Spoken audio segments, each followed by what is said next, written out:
From Toronto studios, this is the Muslim News on Muslim Network TV. Assalamu alaikum, I'm Zahra Syed. Our top story tonight. President Joe Biden says he has spoken with Indian Prime Minister Narendra Modi about human rights issues and the importance of a free press. He raised the concerns during his visit to New Delhi for the G20 summit on Friday. A senior White House official told the traveling press corps that Biden spoke with Modi about the importance of a healthy democracy. The U.S. media accompanying Biden complained about the lack of access to the sites of diplomatic exchanges in New Delhi. During Modi's state visit to the United States earlier this year, he participated in a rare news conference with Biden in which he answered a question about his government's treatment of minorities. The American reporter who raised the issue was later attacked on social media by Modi supporters. The White House later criticized their harassment as unacceptable and contrary to the principles of democracy. Under Modi's leadership, concerns have grown about the human rights situation in India, particularly regarding the treatment of minorities. The Indian government has denied these allegations. A powerful earthquake struck Morocco on Friday night, resulting in a death toll of more than 2,600 people and leaving over 2,000 others injured. Reports say about 1,000 are in critical condition. The earthquake, measuring magnitude 7, was the strongest the nation has seen in a century. Its epicenter is nearly 46 miles southeast of the city Marrakesh. Numerous regions, including El Haouz, Marrakesh, Casablanca, and Youssoufia, are reporting fatalities. Buildings, including historic sites like the red walls of the old city in Marrakesh, were damaged. The mountain village of Tafragat was nearly destroyed, with few buildings still standing. Aftershocks have added to the devastation. Rescue efforts have been launched, with foreign aid arriving to help in search and rescue operations, especially in remote areas. Many houses in mountainous regions were constructed with mud bricks, contributing to the destruction. Morocco's king declared 3 days of national mourning. Organizations like the Red Cross have mobilized aid, acknowledging recovery could take months, if not years. A leading Muslim group has condemned the desecration of the Quran outside the Turkish Consulate General and United Nations Mission Office in New York. A video circulating on social media showed a person throwing a copy of the Quran to the ground and kicking it outside the Turkish house early Friday. The Turkish house serves as the headquarters of multiple Turkish diplomatic missions in New York City. Recent Quran burnings in Sweden and Denmark, under the pretext of free speech, have sparked angry protest in Muslim countries. The Council of American Islamic Relations' New York chapter executive director Afaf Nasher asked religious and political leaders to repudiate growing bigotry. She says the American Muslim community stands in solidarity with those challenging white supremacy, anti-Jewish hatred, anti-Black racism, xenophobia, Islamophobia, and other forms of bigotry. A U.S. government watchdog agency has called the former Trump administration's construction of a border wall a costly and destructive failure. Under former President Donald Trump's leadership, the U.S. built about 458 miles of the wall along the U.S.-Mexico border from 2017 to 2021. A Government Accountability Office report says the wall caused widespread environmental damage, including severe erosion, disrupted waterways, and wildlife habitat. The wall has also destroyed indigenous burial grounds and sacred sites. It has been ineffective in preventing illegal immigration. The Biden administration has halted further wall construction and is working to repair the damage already done. Raul Grijalva, a ranking member of the Natural Resources Committee in the United States House, says the border wall is nothing more than a symbolic message of hate. Bringing more news stories after the break. Stay tuned and we'll be right back.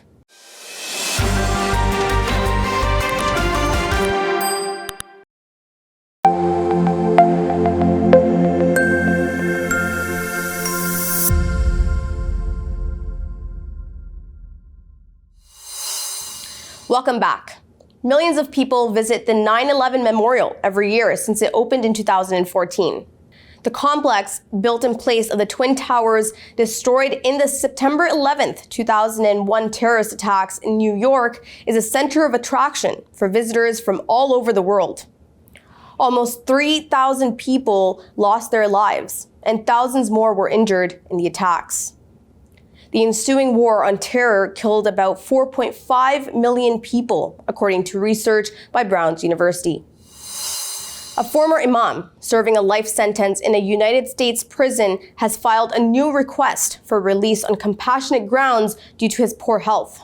Abu Hamza, who was convicted of terrorist attacks, has claimed that his health has deteriorated due to several bouts of COVID-19.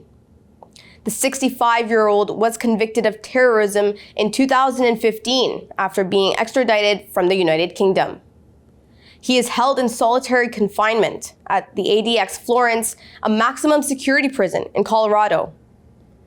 Court documents indicate that Hamza's lawyers plan to seek his release from solitary confinement or even his outright release.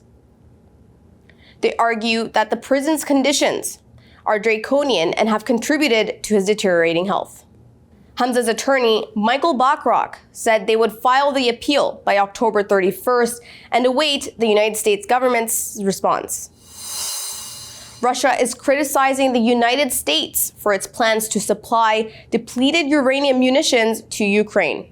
The Pentagon announced the move as part of a new military package worth up to $175 million, which includes various forms of aid to Ukraine.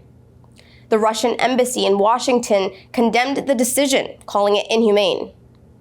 It also accused the United States of being prepared to fight recklessly, even at the cost of Ukrainian lives. The U.S. Secretary of State Antony Blinken claims this aid package is aimed at supporting Ukraine in its ongoing counteroffensive against Russian forces.